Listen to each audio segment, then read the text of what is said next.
Au nom du Père et du Fils et du Saint-Esprit.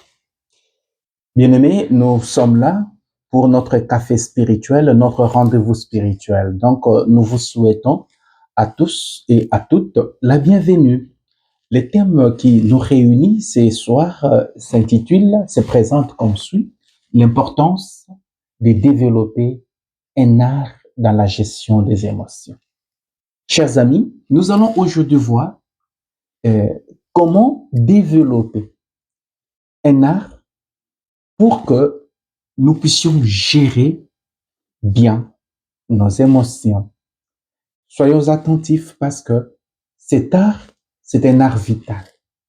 Si tu ne possèdes pas, si tu ne fais pas, tu n'aménages aucun effort pour acquérir l'art, n'est-ce pas, de bien gérer tes émotions, eh ben, tu auras des difficultés. Tes émotions ne vont pas t'apprendre des choses.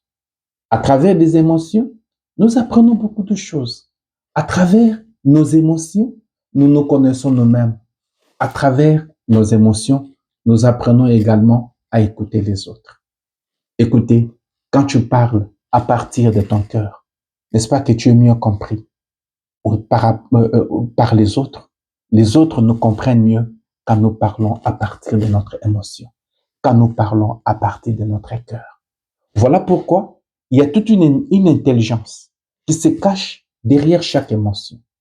Et nous sommes là pour apprendre aujourd'hui comment développer l'art, n'est-ce pas, de bien gérer notre émotion. Et cet art-là, il faut le développer, mais comment le faire?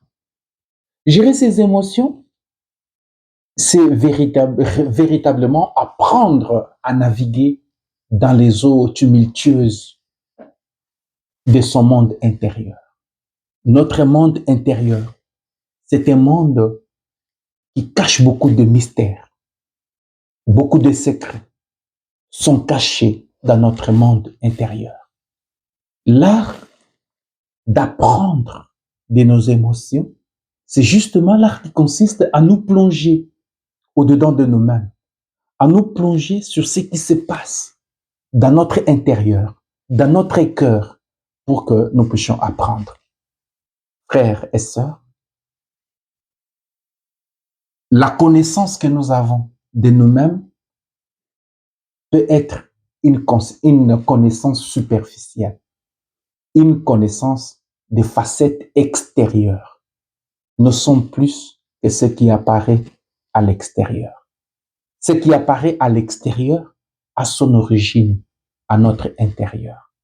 Et si nous voulons apprendre à bien gérer ce que nous appelons les émotions, cela nous oblige à plonger vers les profondeurs de notre cœur, vers les eaux tumultueuses de notre monde intérieur. Et là, apprendre comment gérer, apprendre l'art de bien gérer son monde intérieur, apprendre l'art de bien gérer ses émotions, qui sont justement des signaux d'alarme, qui nous révèlent des choses intérieures se passant en nous-mêmes. Gérer ces émotions, c'est développer un art de vivre qui nous permet d'abord de reconnaître nos émotions. Chers amis, apprenons à reconnaître nos émotions. Quand une émotion apparaît en nous, que nous soyons capables de le reconnaître, de les nommer. Tu ne peux pas vivre dans l'ambiguïté. Tu ne peux pas vivre avec ambiguïté tes émotions. Tu dois apprendre à les nommer, à le reconnaître. Tu dois non seulement reconnaître tes émotions, tu dois aussi apprendre à les comprendre. Comprendre le pourquoi de sentir telle émotion. Comprendre pourquoi je l'ai senti. Qu'est-ce qui l'a provoqué? Pourquoi est-ce que je me sens dans cet état? Comprendre cela, c'est justement, ça s'inscrit dans l'art de bien gérer notre émotion. Le reconnaître, le comprendre, mais aussi réguler nos émotions pour vivre en harmonie avec nous-mêmes et avec les autres. Une émotion qui n'est pas régulée, une émotion qui n'est pas orientée, eh bien, nous allons vivre en disharmonie avec nous-mêmes. Nous allons également vivre en disharmonie avec les autres. Voilà pourquoi c'est art de bien gérer nos émotions. Cet art s'acquiert d'abord nommant, en reconnaissant les émotions, en les comprenant et puis en les régulant. Chers frères et sœurs, cet art de vivre implique de cultiver la conscience de soi. Je suis différent des autres. Il faut d'abord comprendre que dans l'art de gérer nos émotions, nous devons comprendre que nous agissons différemment des autres. Les autres agissent différemment de nous parce que nous sommes différents. Ce que je veux, ce n'est pas ce que l'autre veut. Nous avons des centres d'intérêt différents. Le reconnaître. J'ai des valeurs différentes des autres. Mes valeurs à moi diffèrent de celles des autres. J'ai une sensibilité différente des autres. Les autres ne partagent pas nécessairement la même sensibilité que moi. J'accorde beaucoup de valeurs à telle chose, alors que l'autre n'accorde pas la même valeur à telle autre chose. Vous voyez, c'est ce qui fait que, chers amis, nous soyons différents. Alors, gérer, vivre, n'est-ce pas, l'art de vivre de manière harmonieuse avec ses émotions consiste d'abord à comprendre que si j'ai des émotions comme la colère, j'ai des émotions comme la peur, j'ai des émotions comme la haine et bien d'autres, c'est tout simplement parce que je suis différent. D'abord, il faut cultiver cette conscience. Cultive la conscience que tu es différent. Alors, quand tu vas comprendre que tu es différent, eh bien, tu vas moins te fâcher. Parce que toi, tu es poli. Parfois, quand on te pose des questions, tu réponds. Il y a des gens, on leur pose des questions, ils se taisent. Et ça t'emporte. Ça te met hors de toi-même. Est-ce que tu as compris que tu es différent? Tu n'as pas encore compris que le monde n'est pas constitué avec des gens qui ont la même personnalité. Tu n'as pas encore compris que nous sommes différents. Dieu nous a voulu différents. Chers amis, quand nous incarnons en nous l'idée que nous sommes différents, quand nous incarnons en nous et nous acceptons la différence comme notre mode d'être, eh bien, beaucoup de nos émotions vont disparaître ou au besoin vont nous laisser tranquilles. La colère est fréquente assez souvent parce que tu n'acceptes, tu n'es pas encore conscient. Tu n'es pas encore conscient de ce que tu es. Tu n'as pas encore développé une conscience de toi-même. Et par moments, tu passes des moments de haine, tu passes des moments de colère, tu passes des moments de solitude et tu souffres parce que dans ta tête, tu penses et tu te laisses conduire par cette pensée que tous doivent penser, réfléchir, agir comme toi. Développe d'abord la conscience. Cultive la conscience que tu es toi-même. Tu as une manière de penser qui diffère des autres. Cultive cela. Cela va t'épargner. Cela va t'aider. Ça sont des ABC pour que tu puisses acquérir l'art de gérer bien tes émotions. L'art de bien vivre, n'est-ce pas, implique avoir de l'empathie. C'est-à-dire, on a cultivé la conscience de soi, nous sommes différents des autres, mais aussi cultiver l'empathie, c'est-à-dire avoir pitié des autres, tolérer qu'ils pensent comme eux-mêmes, accepter qu'ils ne voient pas les choses comme toi. développer de l'empathie. Tout le monde a droit à décider. Tout le monde a droit à vivre tel qu'il est, comme il est. Mais pourquoi est-ce que tu prives aux autres le droit de penser et d'exister comme eux-mêmes? Ayons de l'empathie, tolérons. C'est à ces moments-là que nous allons acquérir l'art de bien gérer les émotions. Tu es toujours dévoré par la colère, tu es toujours dévoré par la déception. C'est parce que tu n'arrives pas à tolérer, à accepter les autres, à développer de l'empathie, à comprendre que les autres doivent être comme eux-mêmes. Mon frère, ma sœur, développons cela. Laissons les autres être comme eux-mêmes. Ils ont le droit d'être comme eux-mêmes. Nous ne devons pas les influencer ou les gommer. Ne pas accepter la différence, ça te fera vivre la galère. Tu vas souffrir davantage. Le bon Dieu nous a créés différents. Ayons de l'empathie. Papa, aie de l'empathie envers les gens avec qui tu vis à la maison, avec ta femme, tes enfants. Développe de l'empathie. Comprenons que l'autre doit exister comme il est. Il a droit à exister comme il est et comme il pense. Ça nous aidera davantage à bien gérer nos émotions. Voilà les ABC de cet art de bien gérer, n'est-ce pas, notre émotion. Autre chose qu'il faut développer, c'est la résilience. La résilience, c'est-à-dire, pour mieux faire face aux défis et aux tempêtes de la vie, il faut être fort, ne pas céder, ne pas se laisser affecter par les choses. Développons de la résilience. Soyons forts. Qu'aucune situation ne nous écrase. Nous avons une mission et cette mission-là doit être accomplie par nous.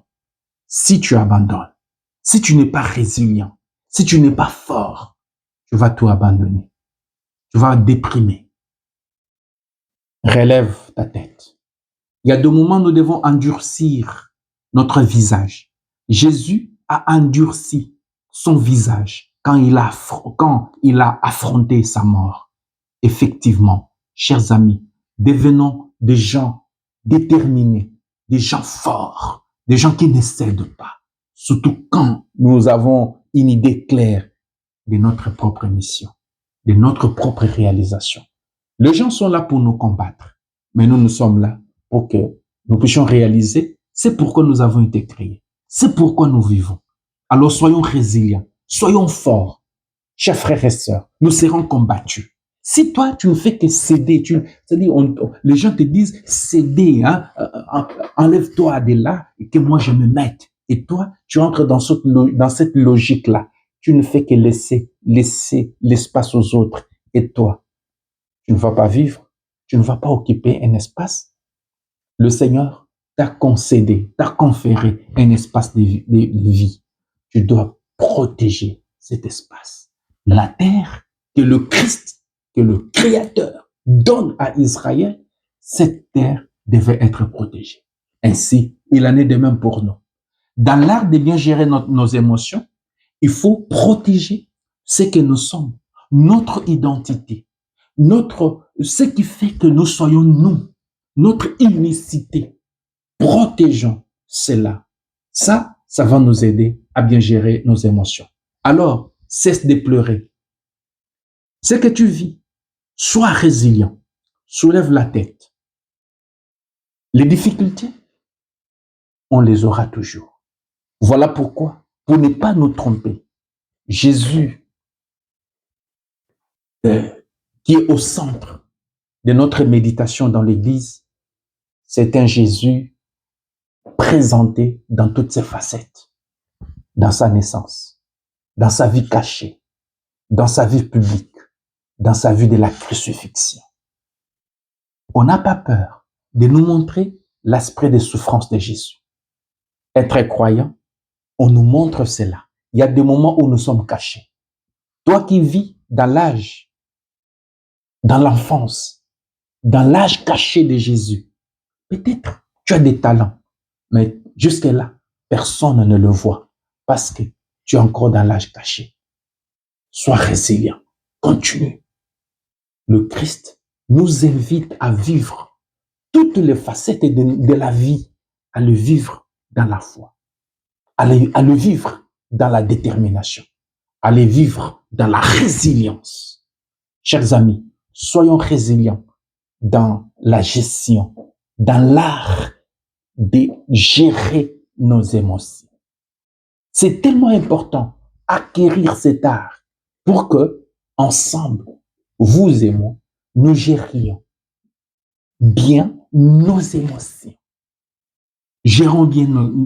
Apprenons à bien gérer nos émotions.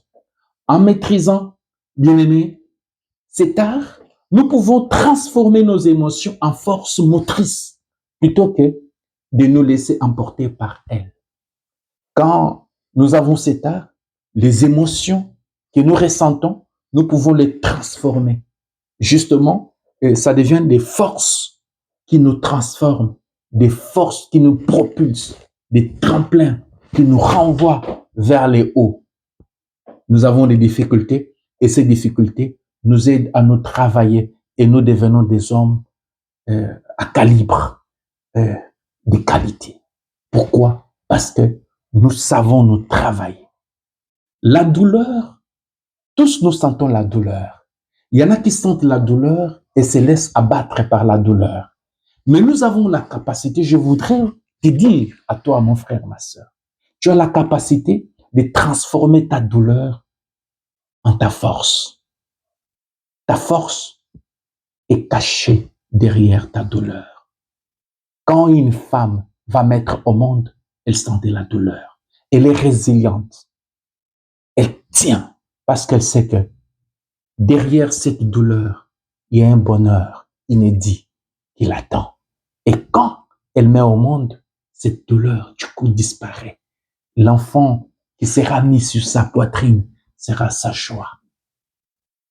Tous nous traversons des douleurs. Supportons. Ayons de la patience.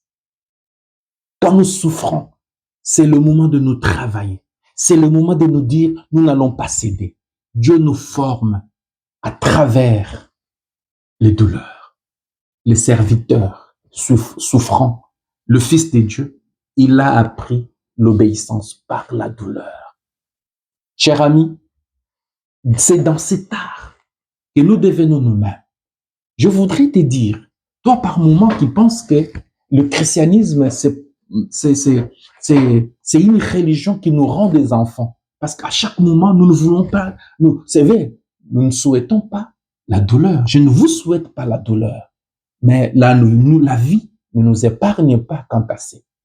La vie ne nous épargne pas des douleurs. Elle nous expose. La vie, par moment, nous plonge dans les douleurs. À travers ces douleurs, nous sommes formés. Les douleurs font partie de la vie. Voilà pourquoi l'art de bien gérer, n'est-ce pas, notre émotion fait en sorte que les émotions deviennent pour nous des forces motrices plutôt que de nous laisser emporter par ces émotions et ne rien apprendre de ces émotions. C'est vraiment triste. Chers amis, maîtriser cet art, c'est un chemin de découverte personnelle et de croissance qui nous invite à explorer les profondeurs de notre être pour en sortir plus fort et plus sage. Derrière les émotions, si nous savons les explorer, les exploiter, nous en sortirons forts et nous en sortirons sages. Cet enseignement vise d'abord cela. Nos émotions ne sont plus à craindre. Ce que nous vivons, ce que nous ressentons, ce que tu ressens, mon frère, ma soeur, il y a tout un enseignement, il y a toute une richesse derrière ce que tu ressens. Travaille. Et nous avons des outils que nous allons vous fournir, justement, qui vous aideront à travailler vos émotions pour que vous deveniez grands. Ce que nous disons, Dieu l'a dit à Caïn. Quand la colère a frappé à la porte de Caïn, Dieu lui dit dans le livre de la Genèse, Caïn, attention, le mal est à ta porte. Si tu le gères bien, tu seras gagnant. Et si tu ne les gères pas bien, tu vas perdre. Caïn ne l'a pas bien géré. Voilà, il est tombé dans, dans la colère. Il est tombé comme victime de son émotion, jalousie. Et là, il a tué son frère Abel. Dieu considère que nous avons l'opportunité, nous avons la capacité de gérer nos émotions. Cette capacité, cet art, c'est lui qui nous rend de plus en plus sages et de plus en plus matures. Chers amis, on devient mature, on acquiert la maturité justement par les moyens de ce que nous ressentons chaque jour. Ainsi, toi qui as déjà perdu le pédale, toi qui penses que tout est fini dans ta vie, rien n'est fini. Je voudrais que tu reprennes, je voudrais que tu recommences, parce que notre Dieu, c'est le Dieu de la seconde chance. Là où le monde pensait que tu étais déjà fini, et toi tu pousses prouver le contraire. C'est comme Jésus, on l'a acculé, on l'a tué, on l'a placé dans un tombeau, on a placé les gardes, et puisque il avait confiance, il a confiance en son Père, le troisième jour, eh ben, il a échappé à la garde des soldats. Il a échappé aux attentes de tout le monde. Toi également, soumis aux pressions émotionnelles, tes émotions peuvent t'aider au lieu de déprimer. Maintenant là, passe par mauvaise gestion de ta colère, de la déception, parce que on t'a maltraité, on t'a traité injustement, et au lieu de développer la résilience, tu as cédé. Aujourd'hui, tu déprimes, mon frère, ma soeur. Ce message, c'est pour toi. Je voudrais te dire, tu as l'opportunité de te travailler. Tu as l'opportunité de faire, n'est-ce pas, de tes problèmes, source de ta joie. Ta joie dépend de tes problèmes. Au lieu de fuir tes problèmes, ne les fuis jamais. Maintenant, il y a la possibilité de faire en sorte que, grâce à tes problèmes, grâce à tes ressentis, surtout les désagréments que tu es en train d'expérimenter, de vivre, grâce à ces désagréments, travailler, découvrir le message profond qui t'aideront d'abord à te connaître toi-même et à faire face à ce que tu es en train de vivre.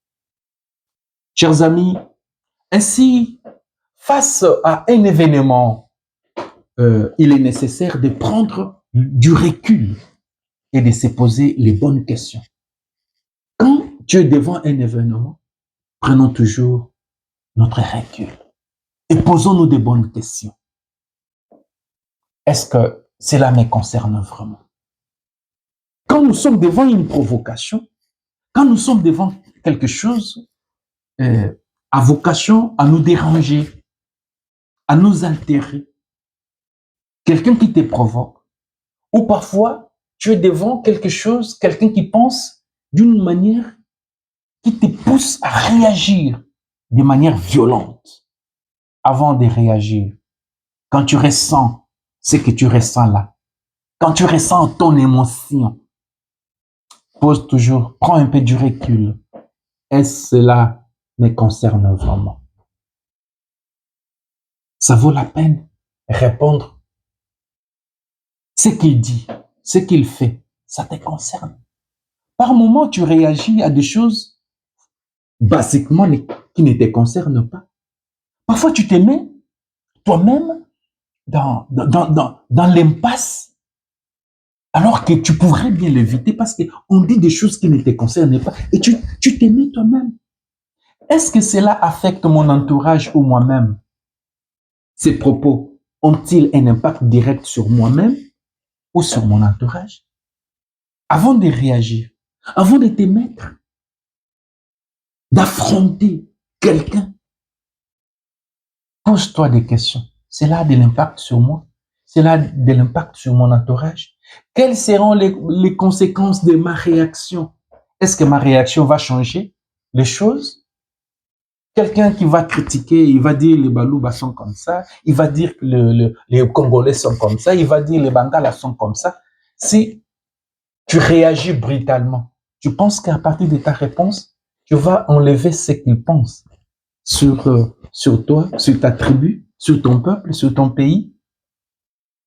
Les silences ne vaut-il pas d'or par moment? Tu vois? Chers amis, avant de t'engager, pose-toi des questions utiles. Pose-toi des questions importantes.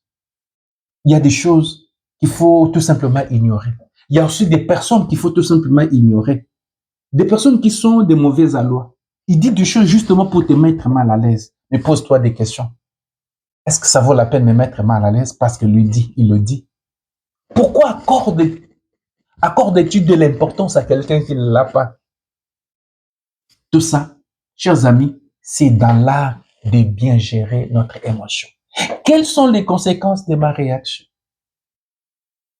Est-il important que lui va changer? C'est-à-dire que si moi je le convainc et que ma situation va changer, toi tu penses vraiment qu'en donnant des explications ou des explications à quelqu'un, cette personne-là, en lui donnant des explications, que cela va changer?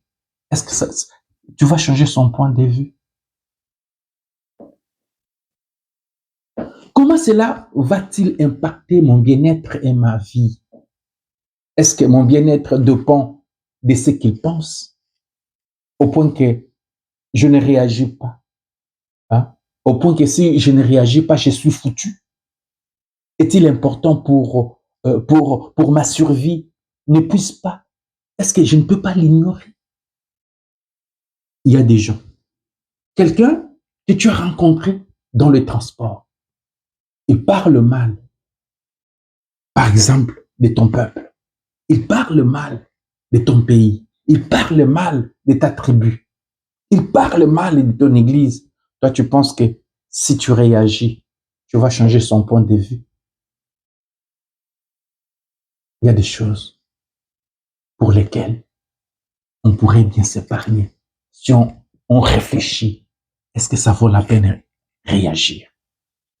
Chers amis, ce sont des techniques pour que nous puissions bien gérer nos émotions. Suis-je capable de maîtriser ma réponse?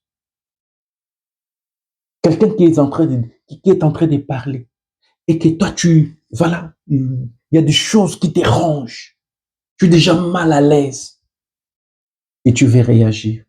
Est-ce que tu seras capable de parler sereinement, de lui dire sereinement, avec politesse, ce que tu penses, sans pour autant le blesser? Est-ce que tu es capable ou faut-il, à ce moment-là, jouer sur la prudence, dire, je préfère me taire. Le silence est de l'or à certaines occasions. Chers amis, voilà comment on peut affronter cette situation qui nous met devant une oppression émotionnelle et nous poser déjà ce genre de questions pour nous épargner. Mon importance ne dépend de personne. Mon importance dépend de Dieu. Si quelqu'un ne t'aime pas, si quelqu'un n'aime pas ton corps, si quelqu'un n'aime pas ta tête, est-ce que, mon frère, ma soeur, j'aimerais te dire, quelqu'un, par exemple, qui va critiquer, il parle mal de tes jambes. Est-ce que tu as déjà emprunté ses jambes pour sortir avec? Est-ce que tu as déjà emprunté sa tête pour résoudre un problème de ta vie? Il y a des choses et des gens qu'il faut ignorer. Pourquoi on les ignore? Ce n'est pas qu'on on les raccorde de l'importance. On les ignore parce que on trouve que, je m'excuse, ils sont idiots. Ils sont tellement idiots que ça ne vaut pas la peine de me mettre dans une affaire, dans une bassesse qui va me ridiculiser moi-même. Apprenons à garder notre sérénité. Apprenons à garder notre dignité. Apprenons, mes chers amis, dans la gestion des émotions, dans l'art, cet art de gérer les émotions, apprenons à être nous-mêmes et puis à nous poser toujours des questions utiles. Et c'est important à agir. Chers amis, chers frères, chères sœurs,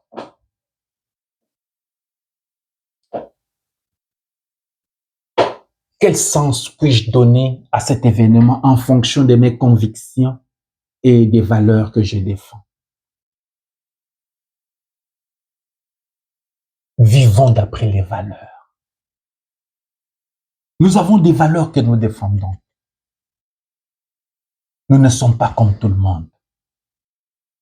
Ne sois pas comme tout le monde. Ce n'est pas en vain comme quelqu'un est ordonné et choisi pour être ordonné évêque, il choisit une devise.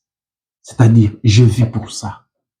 Mon frère, ma sœur, ce qui est pratiqué chez nos pères, les évêques, doit nous inspirer. Pourquoi tu vis? Quel est ton objectif de vie? Cette année, quel est ton objectif de vie par rapport à ta famille? Rappelons-nous de cet objectif.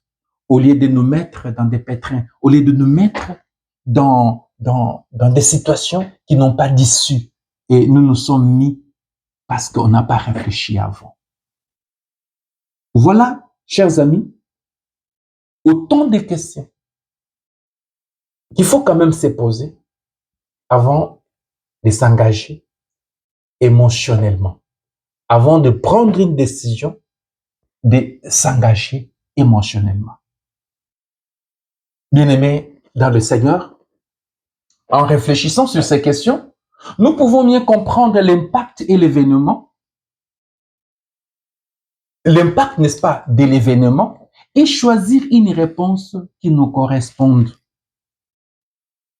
Et finalement, pouvons-nous choisir nos émotions ou sont-elles le fruit de notre expérience et de notre perception? Est-ce qu'on peut choisir les émotions? Chers amis, la réponse est complexe. Mais une chose est sûre, nous pouvons choisir comment nous réagissons à nos émotions et comment nous les laissons nous influencer. Donc, on ne peut pas choisir les émotions. Les émotions apparaissent. Mais ce que nous pouvons faire, c'est justement, nous pouvons comment réagir face à nos émotions. Ça, c'est ce que nous pouvons apprendre. Et dans cet art de gérer nos émotions, on ne va pas, nous n'allons pas vous apprendre comment choisir les émotions. On ne peut pas choisir les émotions. Ça, c'est vraiment difficile. Mais du moins, on peut choisir comment réagir face à nos émotions et comment ne pas se laisser influencer par nos émotions. Ça, c'est l'objectif poursuivi, n'est-ce pas, dans cet enseignement. Et quand nous allons voir la gestion de la colère, nous allons également vous montrer des techniques. Comment, n'est-ce pas, ne pas nous laisser influencer, comment ne pas nous laisser orienter par les émotions, mais plutôt que nous puissions donner des directives, tracer des lignes de conduite, surtout quand nous sentons les émotions. Nous allons aborder le deuxième point de cet enseignement de ce soir, comment gérer, n'est-ce pas, les 3 moments émotionnels. Ce sont les moments très importants avant l'émotion, pendant l'émotion et après l'émotion. Alors, voyons avant la situation, c'est-à-dire avant la situation qui cause l'émotion, comment on peut gérer. Il est essentiel de reconnaître les pensées et les désirs qui nous habitent. Chers amis, avant l'émotion vient suite aux pensées et aux désirs qui nous habitent. Quand je ressens la colère, quand je sens la honte, quand je sens la déception, autant d'émotions que je ressens, ces émotions-là, je le ressens suite d'abord aux pensées et suite aux désirs. Ce sont nos pensées, ce sont nos désirs qui engendrent, qui soutiennent nos émotions. Alors, avant l'émotion, il faut identifier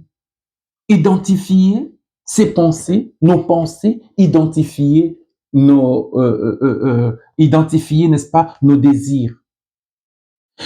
Prendre conscience que nos jugements sur les autres peuvent être influencés par nos propres désirs et attentes. Ça, c'est la deuxième chose.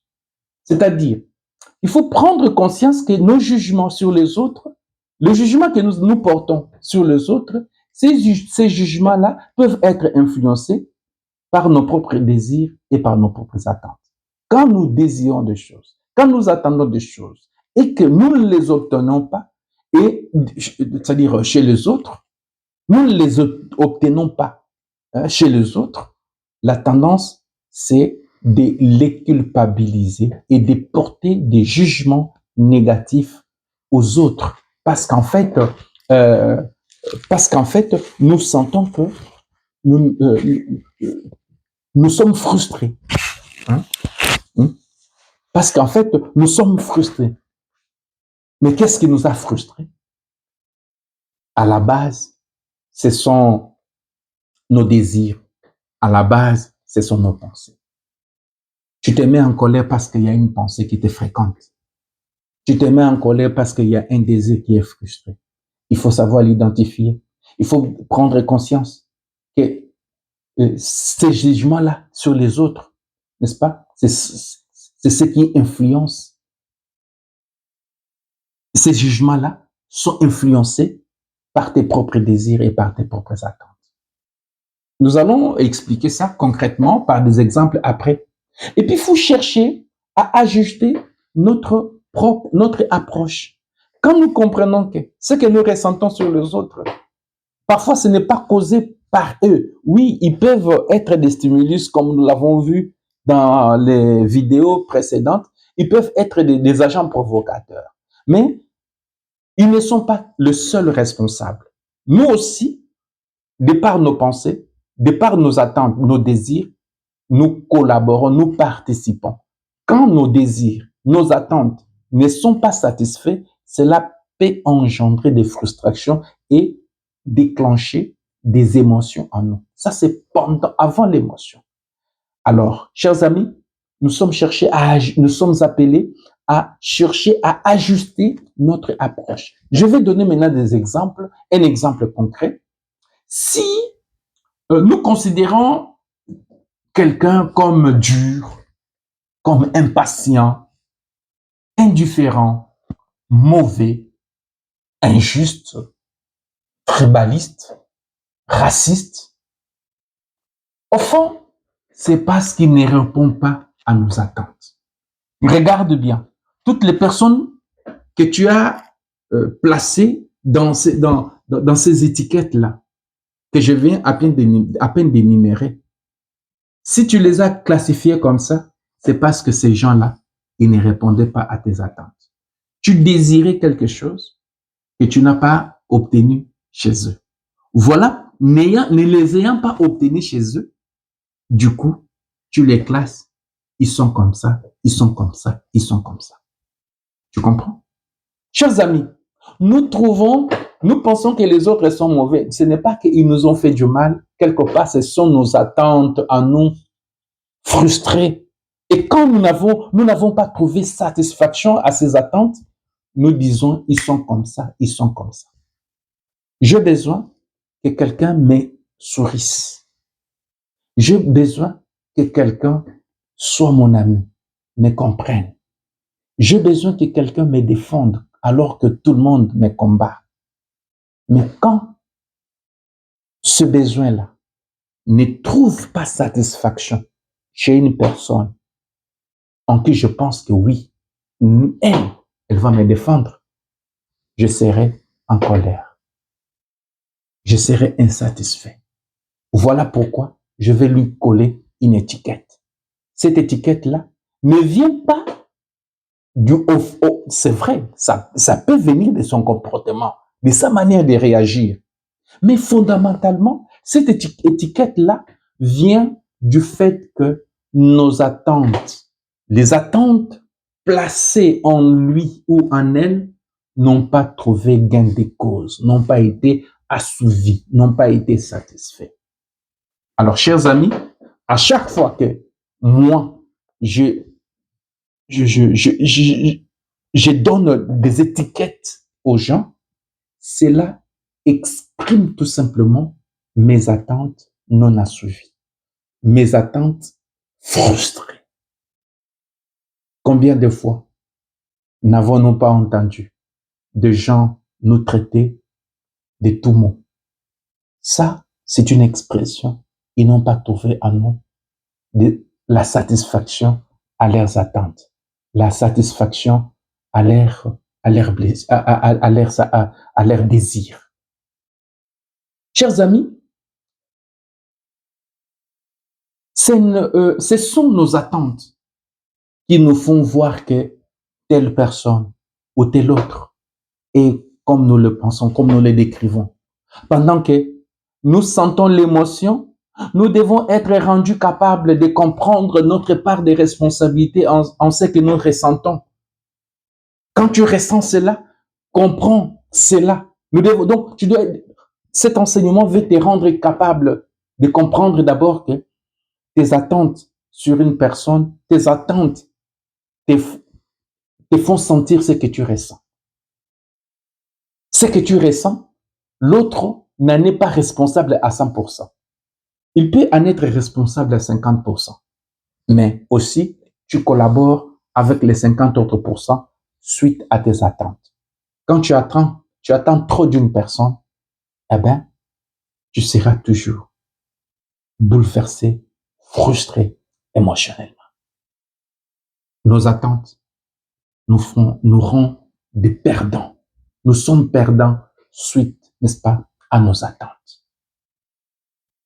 Notre réaction n'est pas toujours liée à 100% au comportement de l'autre.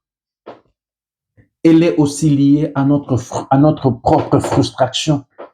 Nous avons donc une part de responsabilité à ce que nous ressentons.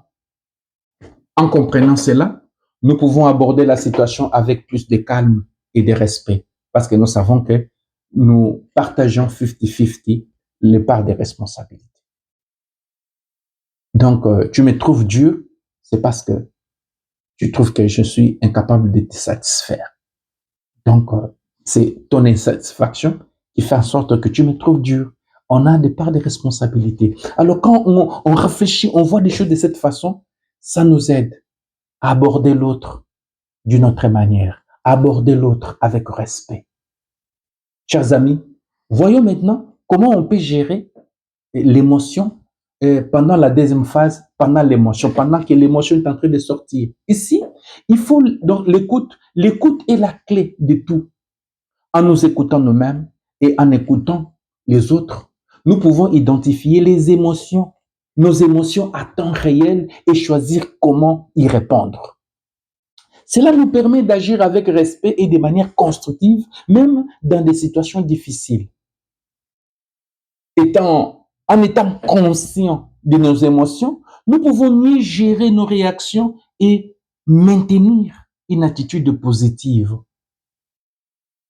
Je vais donner un exemple. Par exemple, imaginez que vous êtes en réunion avec votre équipe et que l'un de vos collègues propose une idée que vous considérez comme mauvaise. Alors, vous vous sentez frustré, vous avez envie de réagir de manière négative à ces moments-là. Mais en vous écoutant vous-même, vous réalisez que votre frustration est liée à votre propre attachement, à votre propre idée. Vous êtes tellement attaché à votre propre idée que vous vous sentez frustré suite au comportement de l'autre. Vous lui demandez de clarifier sur son idée et vous essayez de comprendre son point de vue en écoutant activement, n'est-ce pas, votre frère, votre collègue. Vous découvrez que son idée a des aspects positifs que vous n'aviez pas considérés. Vous pouvez alors répondre de manière constructive et proposer des suggestions pour améliorer l'idée. Grâce à l'écoute, vous avez pu gérer votre frustration en contribuant à une discussion positive. Donc, vous comprenez, chers frères, que par moment, pendant l'émotion, il faut développer l'écoute, nous écouter. Parfois, nous sommes liés, nous sommes esclaves de notre propre idée. Nous sommes esclaves de notre propre pensée. Nous pensons qu'il n'y a que notre pensée qui doit primer. Mais quand nous découvrons, nous écoutons, nous identifions ces problèmes et nous essayons plus d'écouter l'autre. Nous lui posons des questions pour qu'il clarifie ce qu'il pense. Nous pouvons l'écouter avec respect et nous pouvons, n'est-ce pas, lui apporter notre part, n'est-ce pas, dans la discussion. Et là, nous allons nous sortir tous gagnant-gagnant. Voilà, chers frères et sœurs, comment est-ce qu'on peut gérer ces moments? Alors, voyons maintenant, après la situation. Ici, la réflexion est importante pour apprendre et grandir. En analysant ce qui s'est passé et comment nous avons réagi, nous pouvons identifier des pistes pour améliorer notre gestion émotionnelle à l'avenir.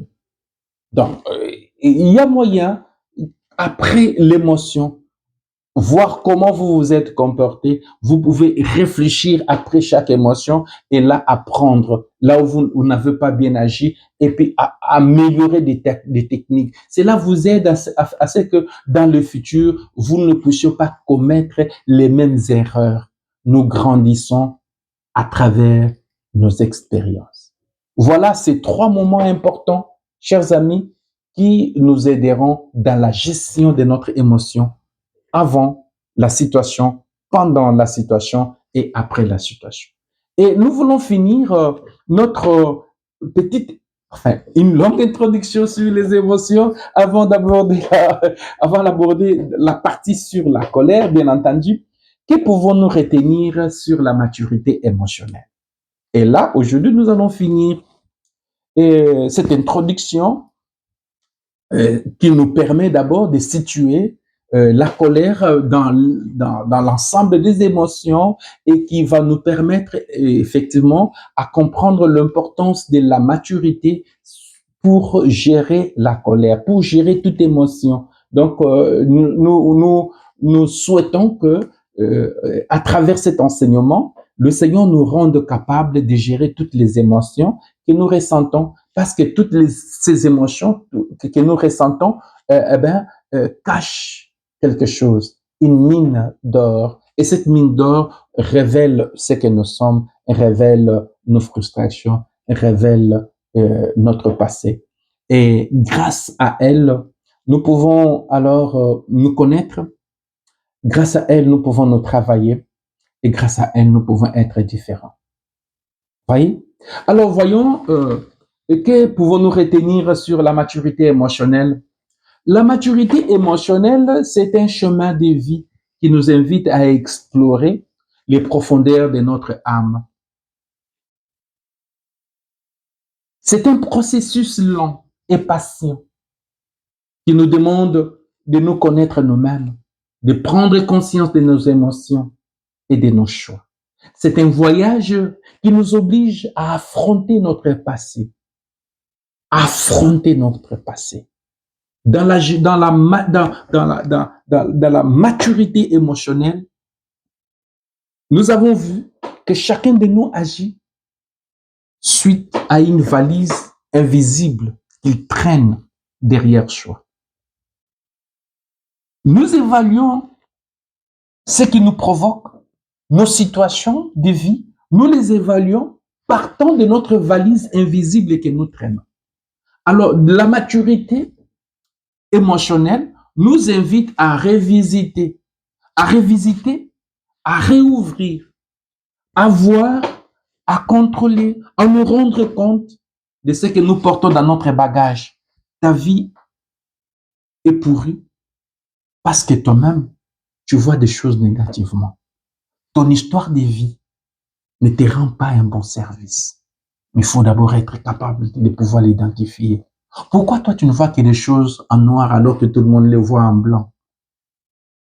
Objectivement, là où il n'y a pas de problème, pour toi, il y a toujours des problèmes. C'est-à-dire, pour, au lieu de te dire, moi, je suis mauvais, non, il ne s'agit pas de comme ça. Quand tu remarques cela, ouvre ton passé. Tu vas découvrir pourquoi tu vis comme ça. Pourquoi tu as des problèmes. Quand tout le monde rit, il n'y a que toi qui te fâche. Pourquoi? C'est parce que tu as un problème.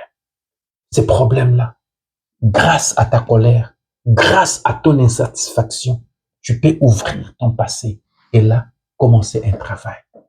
Nos émotions nous aident. Tu peux devenir un bon disciple de Jésus dès lors que tu te connais toi-même.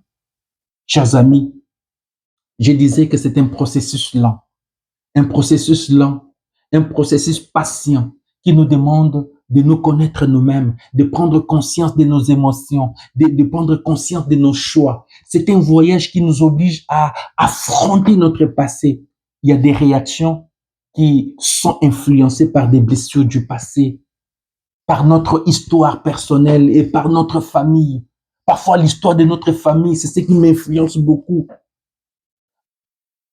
Et ce voyage nous oblige aussi à nous libérer des chaînes qui nous retiennent. Notre impatience, notre imprudence, nos manques d'esprit de critique, tout ça, il faut nous en libérer. Nous sommes marqués. Pourquoi est-ce que je commets toujours des erreurs? Ça nous permet également à devenir les architectes de notre propre bonheur. Mon frère, c'est toi qui es architecte de ton bonheur. Tu peux créer ton bonheur. C'est possible de créer ton bonheur, faire des choix constructifs grâce à la nouvelle compréhension que nous avons de nous-mêmes par rapport aux émotions. Nos émotions sont des déclencheurs de notre bonheur. Car notre bonheur vient de nous-mêmes. Il est fruit de notre capacité à nous aimer, à nous accepter et à nous respecter. Chers amis, en cours de notre route, nous devons apprendre à nous détacher des modèles de pensée et d'agir des autres. Nos parents avaient une manière d'agir, avaient un patron, n'est-ce pas, dans le monde, dans leur mode d'affronter, de voir les choses. Et nous avons copié cette manière-là sans faire un discernement. La gestion des émotions. Pour acquérir la maturité, nous devons nous débarrasser de nos parents, de nos familles, de gens qui ont été modèles, qui avaient été modèles pour nous. À un moment donné, tu prends pour un modèle, ces grands frères-là du quartier, je ne sais pas qui t'influence, et tu commences à te comporter comme lui. Si tu veux grandir émotionnellement, apprends à prendre distance, apprends à être toi-même. C'est comme ça que tu peux alors bien gérer tes émotions. Chers amis,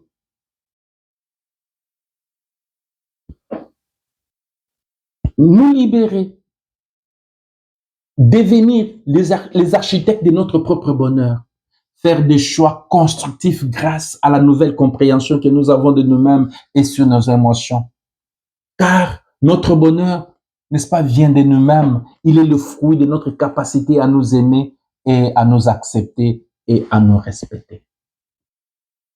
Au cours de notre route, nous devons apprendre à nous détacher, n'est-ce pas, comme je disais, de ces modèles-là, nous séparer des influences de notre enfance, à devenir des héros de notre propre histoire. C'est toi qui dois devenir héros, héroïne de ton histoire. La maturité émotionnelle, c'est l'art, n'est-ce pas? C'est l'art de vivre avec ces émotions, de les comprendre et de les gérer pour créer une vie plus authentique et plus épanouissante. Chers frères, nous avons là fini cette introduction. Maintenant, nous allons prier. Nous allons prier pour que le Seigneur qui te révèle une autre vision de te voir, et le Seigneur te recrée, il fasse des merveilles pour toi. On va prier. Je te demande maintenant de poser tes mains sur ton cœur et tu vas prier avec moi. Dieu Tout-Puissant, Créateur du ciel et de la terre,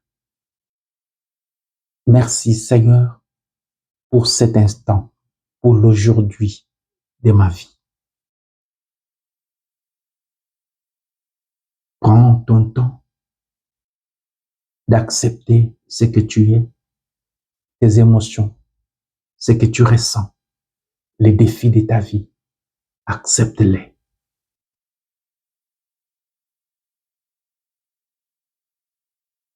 Je te dis merci pour ce que je sens maintenant, pour mon ressenti face à telle personne.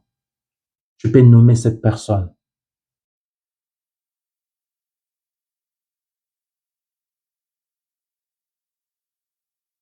Cette personne qui t'a fait du tort.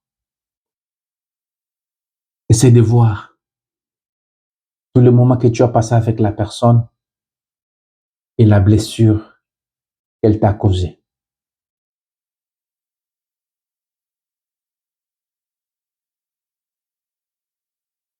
Dieu notre Père, je découvre maintenant que cette personne, oui, elle m'a blessé, mais ce qui m'a plus blessé, c'était mes attentes, mes pensées, mes espoirs.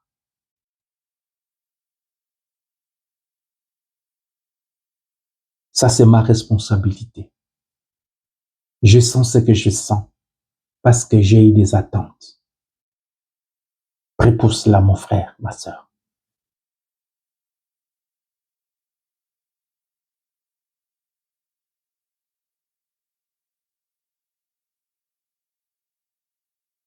Tu vas maintenant demander la grâce de la résilience.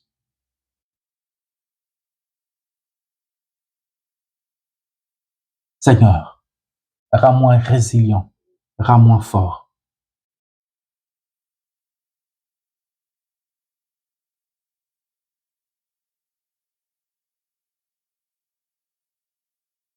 Essaie d'identifier dans ton passé des choses qui te rappellent ce que tu ressens maintenant.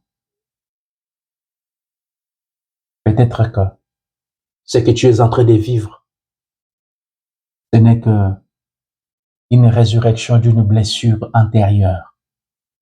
Et tu souffres davantage parce que c'est comme si on a réouvert une plaie, une cicatrice ancienne. Et tu souffres doublement.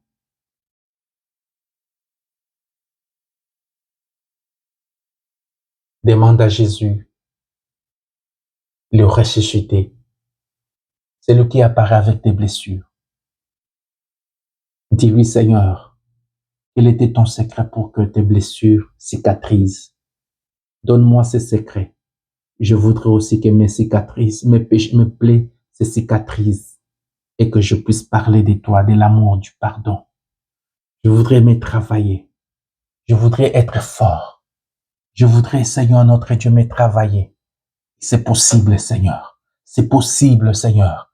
Regarde Jésus sur la croix. Il confie sa mère, sa maman à Jean.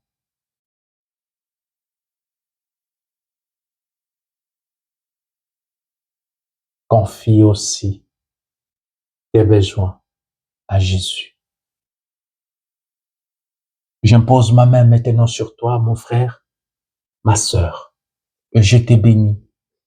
Que le Seigneur notre Dieu se souvienne de toi, qu'il te guérisse, que cet enseignement te relève. Au nom du Père et du Fils et du Saint-Esprit. Amen. Merci beaucoup. Ciao, ciao. Nous allons nous revoir le jeudi pour notre rendez-vous de prière. S'il vous plaît, veuillez nous faire des commentaires, ça nous fera du bien. Car quand nous avons besoin aussi d'avoir des échos hein, de l'impact de cette série d'enseignements sur vos vies. Si vous nous partagez même en privé ou par des messages, ça nous fait énormément du bien. Donc, vous allez vraiment causer ou nous faire du bien, nous faire du plaisir, nous encourager à continuer dans le ministère. Donc, veuillez nous faire des commentaires, veuillez liker, ça nous fera du bien. Veuillez partager la vidéo et surtout, abonnez-vous sur notre chaîne. Nous voulons être nombreux. Ça nous fera du bien. Ciao, ciao. À nous revoir le jeudi.